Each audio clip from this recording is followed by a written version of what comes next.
Good morning mga kalaro. Ito na naman tayo sa ating kusina para magluto tayo ng ating pananghalian. Sa ating menu ngayong umaga, mayroon tayong pork. Ito. Gagawin natin nilaga. At kaparesan natin ng fried salmon. Masarap kasi kumain. May sabaw at may prito. Yung ating gulay, patatas, repolyo, bagyo din.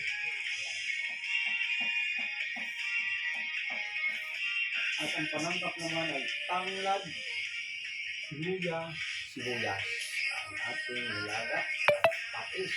Ang laging hindi nawawala sa nilaga ay panimpla patis, pamintang lurog, at ginisan.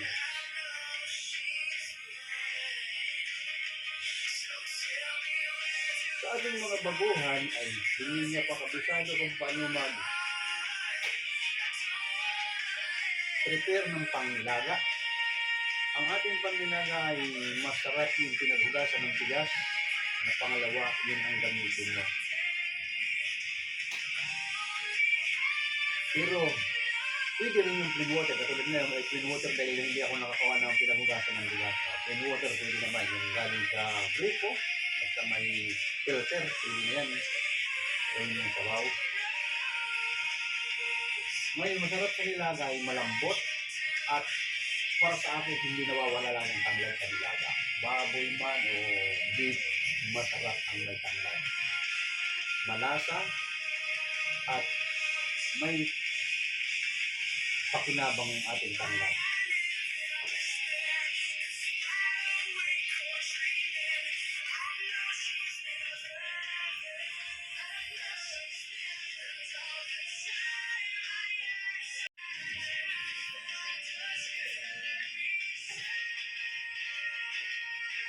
Ngayon ang ating pritong isda, pwede mong pagulungin din ito sa breadcrumbs para maging crispy. Pag nagluluto tayo ng isda, sabi ko nga sa inyo, paulit-ulit ko na lang ito ulit kasi ating mga baguhan, lalo na pagbago rin yung sinilip ng ating vlog at gusto niyang matuto at bago pa lang siya, kaya inuulit ko. Pag ikaw nagprito ng isda, kailangan yung mantika mo ay lubog siya at mainit yung mantika mo. Pag laglag mo ng ganyan ay sumisirit yung binibigla. Yan. Para mabigla siya, matiging tostado yung labas, magiging crispy yung labas, pero yung loob tender juicy. Yun ang masarap sa prito. Huwag mong lutuin na alalay yung apoy. Pag inalalay mo yung apoy, tostado hanggang loob, wala na. Wala ka nang makuha ang vitamina doon, natusta. Kaya kailangan, lalo na pag may breadcrumbs or haluin mo yung breadcrumbs at saka flour, cornstarch, pag haluin mo yung dalawa na yan, tatlo na yan, pagulungin mo siya doon. Pag may mantika mo na, ang sirit ng mantika noon yan, mga 5 minutes lang, wala pang 5 minutes, 4 or 3 to 4 minutes, pwede mo nang balik tayo yun, tostado na pag may mantika. Pag inahon mo yun, tostado, masarap. Pero ang loob, tender juicy. Yung ating nilaga naman, ibang pork, ito may kulay, medyo brown ang kulay. Ayan. Hindi yung katulad nitong white ang kulay. Ayan. Iba ang kulay dito sa medyo mangitim-itim. Ang pangnilaga, ito talagang masarap. Yung medyo maitim-itim ang kulay ng karne. Ito, tulad dito.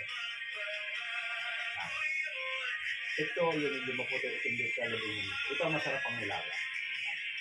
Pag lumambot yan, pagkat mo nun ay, ayan, medyo malasa kaysa dito sa isang kulay ng karne. Yun ang masarap ng pangnilaga. Sa ating gulay naman ay kailangan mga gulay natin ay medyo hapok, lalo na repolyo at itong beans, pagsariwa ito, hapok lang yung gusto ko nito. May sawsawang kampatis, masarap itong bagyo beans. At yung patatas naman, gusto ko nung talaga luto, malambot. Ayan. Ay wala, yung pinagbilhan ko walang pizza, dapat may pizza. pitsay pa ito. Yung pinagbilhan ko kanina ay walang pitsay. Kaya kulang yung aking gulay. Ngayon, hindi na natin ito tatagalin. Punta na tayo sa kusina para makapagsimula na tayo sa ating pagluto.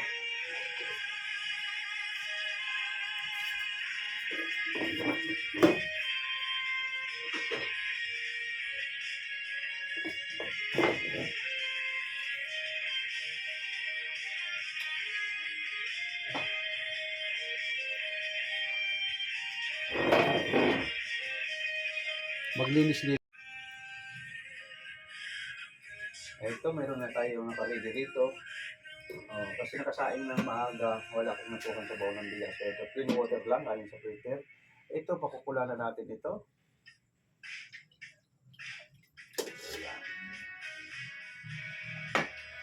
Ilagay natin yung tanglad, luya,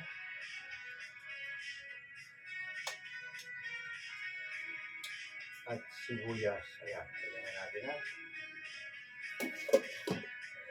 Ito naman mantika ng pamprito, painitin natin.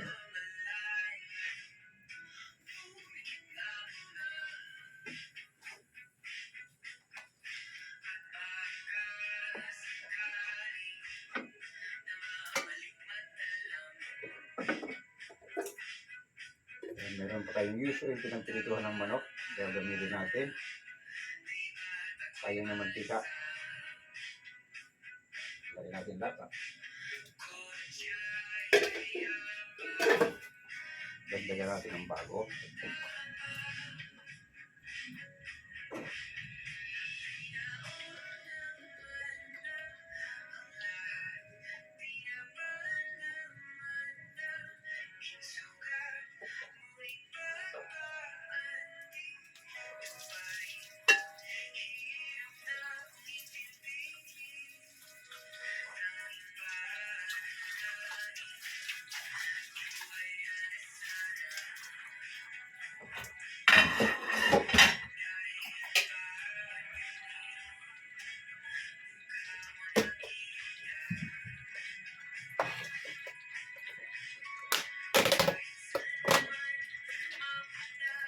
Patanggal natin ng kaunting cornstarch kung may kaunting breadcrumbs para tostado ang labas.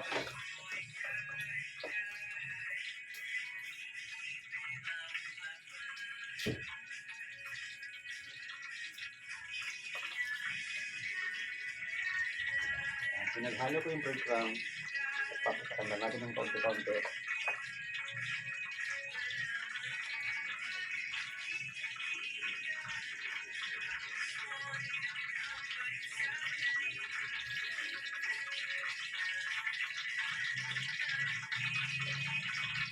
Tanggalin natin ang tubig. Ayan. Habang pinapainit natin ang mantika,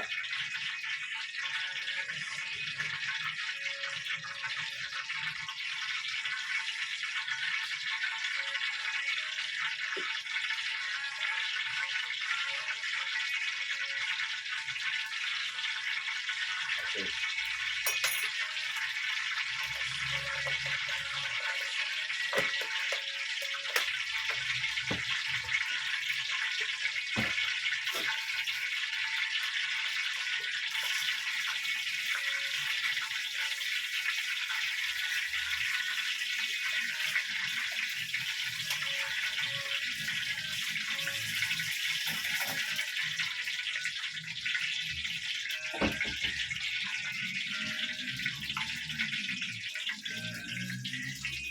Ito, pag mainit yung ating mantika, pwede na natin ilog-log. Wala tayong TikTok at naparusahan na naman tayo ni TikTok. Hindi ko alam kung ano ba yung reason. Sa kamay ko mismo, hawak ko kagabi ang cellphone kong nakita kong suspended ako up to January 25. Niisip ko nga kung anong violation ang ginawa sa akin. Ay, wala naman akong niisip na labang. Ayun nga, may sound lang ako. Mas malakas yung sound ko. Gulat ako, bakit ka talaga suspended?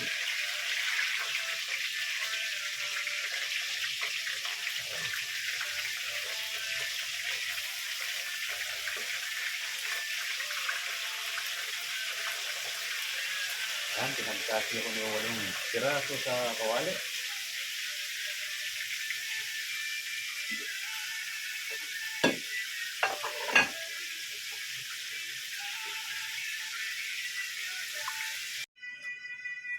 Okay, narito na yung ating fried fish at naluto na ang ating fried fish. Ito na. Ganda ng pagkakaluto ng ating salmon, fried salmon. At ito naman yung ating nilaga.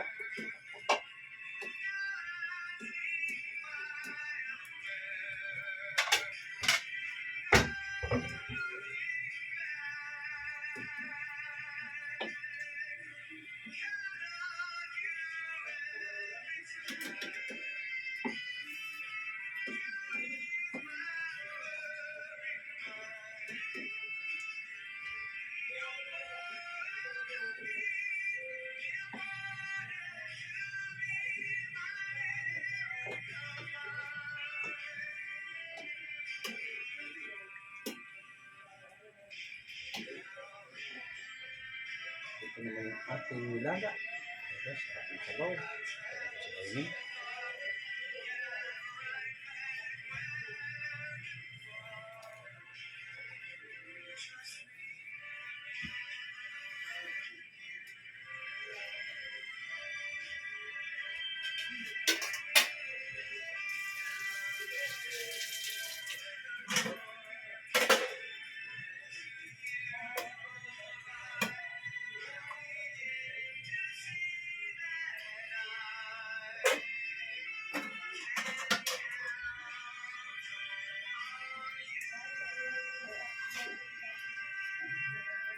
Okay. Punta na tayo sa dining at tikman na natin ang mga niluto natin.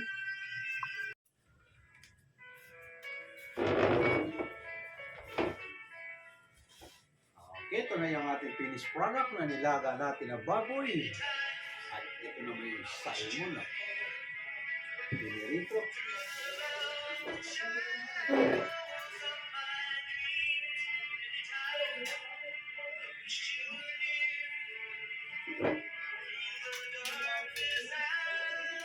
Sarap ng sabaw.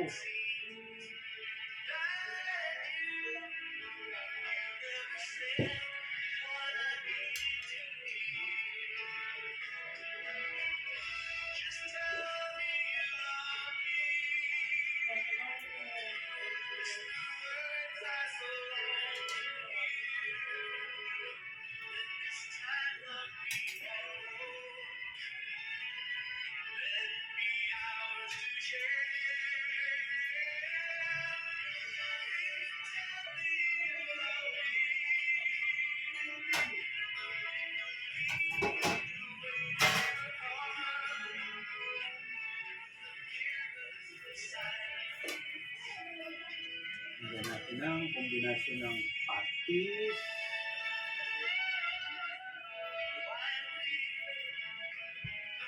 tuyo,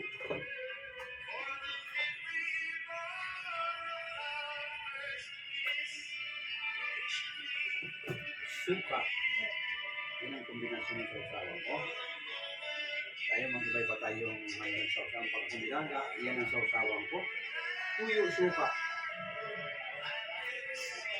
patis.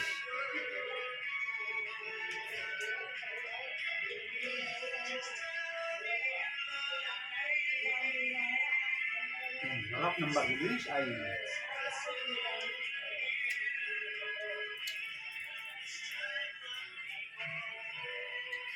sariwan-sariwan bagibis natin.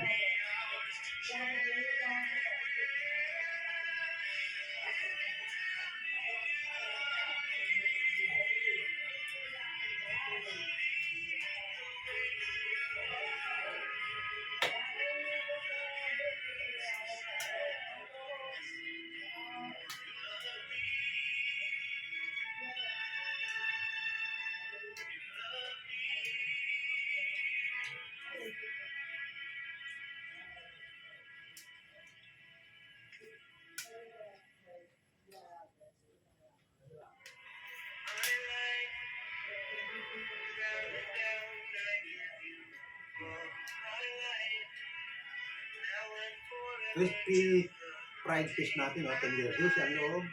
Basta binigyan ng sapol. Sarap, malinamnam.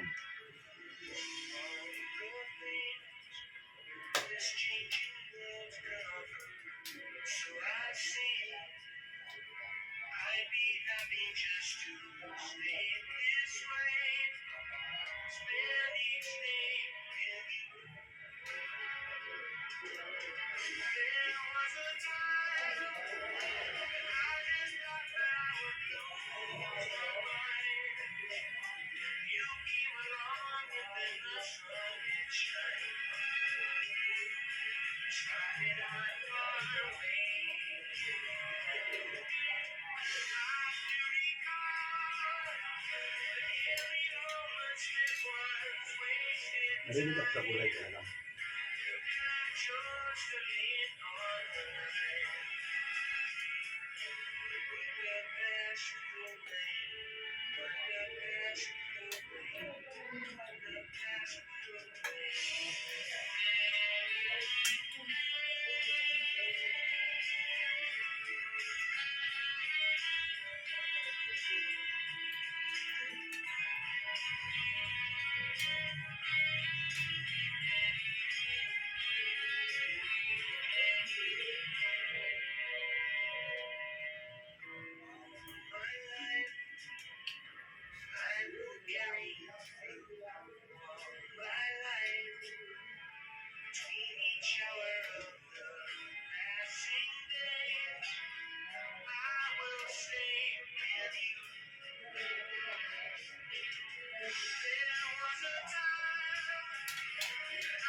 Nagpagiling pala kung 2 kilong giniling na baboy. Ito yung balat. Ayan.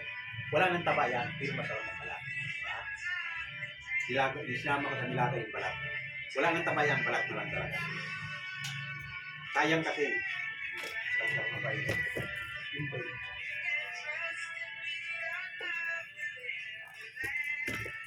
Simple na lang sabi mo. Simple na lang.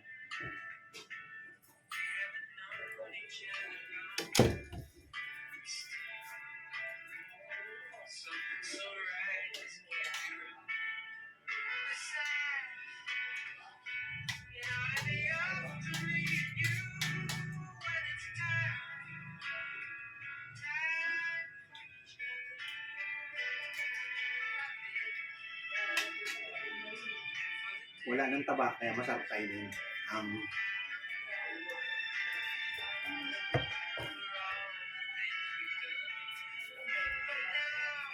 Masarap kainin, kumbaga ang balat ay binayaran mo yung giniling, kaya para hindi masayang, ang minsan ginagawa ko itong chicharon. Yan. Pag pinakulan mo ganyan yan, palamigin mo yan. Malambot na malambot. Ilagay mo sa mantika mainit, chicharon yan. Magiging chicharon na yan.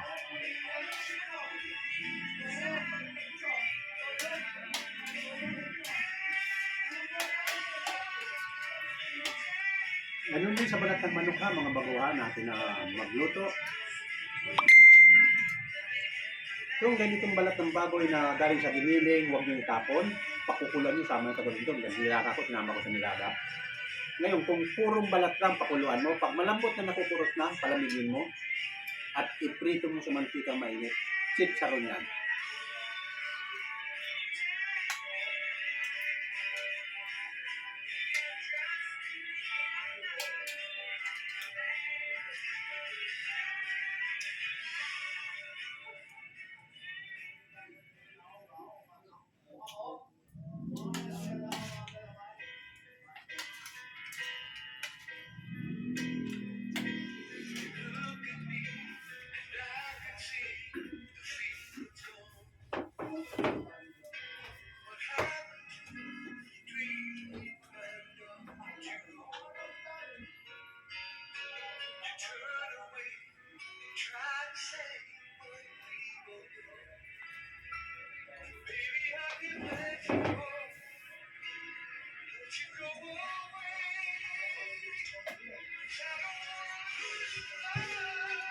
Okay, maraming salamat. Panginoon, nabusog na naman ako sa isang umaga. At tapos na naman ang ating vlog ng araw ng Friday. Susundan natin ito ay sa Monday na. Yung ating mga nag-aabang ng tutorial billiard, nahirap pagilapin yung mga bata pag-araw. May dumarating mga kasi sila, nandiyan na yung mga matatanda, hindi ko na sila pwedeng paglaruin. Nagdidepende ako sa sitwasyon sa palaruan. Kung may matatanda na, ayaw ko nang magturo sa mga bata, baka matamaan ng bola. Pero pag kami-kami lang talaga mga bata sa umaga, wala pang matatanda. Ayun, doon ko sila tuturuan maglaro ng billiard. Kaya hindi fix yung oras ko sa mga bata. Pero itong aking live cooking talagang every morning maaari talaga hindi ako lalampas ng 10 o'clock. Ang fixed time ko talaga 8 o'clock sa live cooking. Sa ating mga taga-subaybay dyan, lalong-lalo na sa ating mga baguhan. Malit man ako sa 10 o'clock, maaaring 5 minutes or 10 minutes, hindi lalampas ng 15 minutes. Ayan. Yung mga gustong matutong magluto. Ngayon, meron naman tayong bagong kaalaman sa ating paglaga. Yung balat ng baboy, balat ng manok, nilaga mo yan. Pag malamig na, pwede mong iprito sa mainit na mantika at magiging chicharon. At yung balat ng baboy, pag nakurot mo na, pwede na yan. Pero pag hindi pa nakurot, pag ginawa mo chicharon yan matigas. Kailangan yung makukurot mo na talaga malambot na at saka mo gawin chicharon. Okay? Yan lang ang gusto ko iparating sa ating mga baguhan na hindi pa masyado marunong magluto. Okay, tapos na natin pag-vlog. Next Monday na ang ating kasunod. Bye-bye sa inyo. Huwag kalimutan pindutin yung subscribe button at like. Maraming salamat sa ating mga taga-subaybay.